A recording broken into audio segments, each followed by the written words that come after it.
आदाब, मैं आगा खुर्शीद खान। 18वीं लोकसभा के चुनावी परिणाम बताते हैं कि इंडिया गठबंधन ने इस बार एग्जिट पोल की सारी पोल खोल कर रख दिया है। उत्तर प्रदेश में जो अंदाजे लगाए गए थे वो सभी गलत साबित हुए हैं। इंडिया गठबंधन ने उत्तर प्रदेश में भारतीय जनता पार्टी की उम्मीदों पर पानी फेर दिया है। पूरब से पश्चिम तक इंडिया गठबंधन का परचम लहराता हुआ नजर आ रहा है। फैजाबाद सीट पर, जिसमें अयोध्या भी है, जहां राम मंदिर में प्राण प्रतिष्ठा के द्वारा समस्त भारत में भाजपा ने एक नया जोश पैदा किया था, वहां भी समाजवादी पार्टी के दलित प्रत्याशी जीतने में कामयाब हुए और बीजेपी की बुरी तरह हार हुई। अमेठी से गांधी परिवार के करीबी किशोरी लाल शर्मा ने स्मृति ईरानी को बुरी तरह हराकर जीत दर्ज की। अजय मिश्रा टैनी को इस बार खीरी की जनता ने किसानों के दर्द का बदला लेते हुए 30,000 से अधिक वोटों से हरा दिया।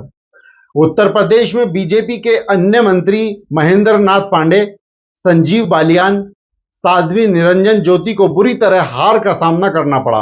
बीजेपी के राष्ट्रीय मंत्री हरीश द्विवेदी को भी बुरी तरह हार हुई। महाराष्ट्र के दावे भी कमजोर नजर आ रहे थे, वहां भी गठबंधन ने बड़ी जीत हासिल की, जिसमें कांग्रेस का अहम योगदान रहा। अलबत्ता दिल्ली के परिणाम काफी चौंकाने वाले हैं।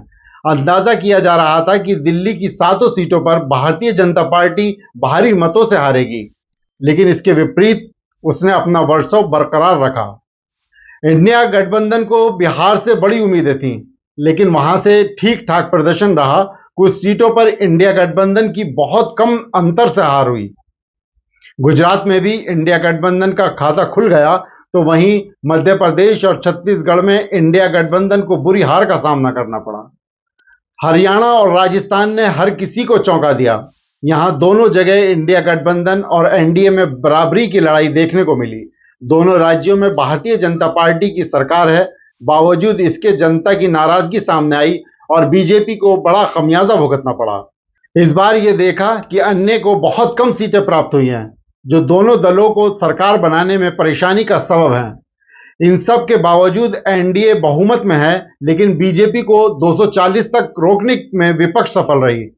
चुनाव परिणाम आने के बाद अब बीजेपी के खेमे में सबसे बड़ी पार्टी बनने के बावजूद वो खुशी देखने को नहीं मिल रही है जो विपक्षी दल अपनी कामयाबी को लेकर मना रहे हैं। लगातार पक्ष और विपक्ष की बैठकें चल रही हैं, कई बड़े फैसले आने बाकी हैं।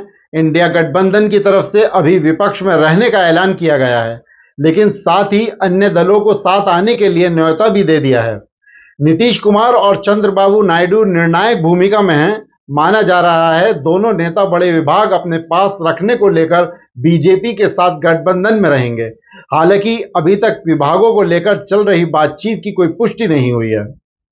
अब यहां से देखना दिलचस्प होगा कि आगे किस तरह का समीकरण बनता है।